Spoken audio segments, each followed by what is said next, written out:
இன்றைக்கி பூசணிக்காய் ஜூஸ் எப்படி செய்கிறதுன்னு பார்க்கலாம். பூசணிக்காய் ஜூஸில் நிறைய நன்மைகள் இருக்குது. It is a natural detoxifier, low in calories, ஸ்கின்னுக்கும் ரொம்ப நல்லது.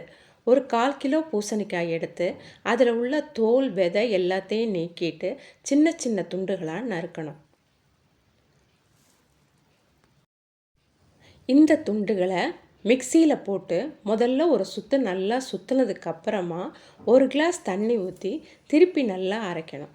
அரைச்சதுக்கப்புறம் ஒரு பெரிய கண்ணுள்ள வடிகட்டி எடுத்து அதில் இந்த ஜூஸை வடிகட்டணும்.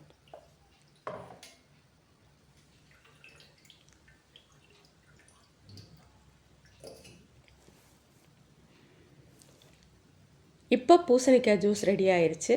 நல்ல கிளியரான ஜூஸ் கிடைக்கும். ட்ரை பண்ணி பாருங்கள். தேங்க்யூ.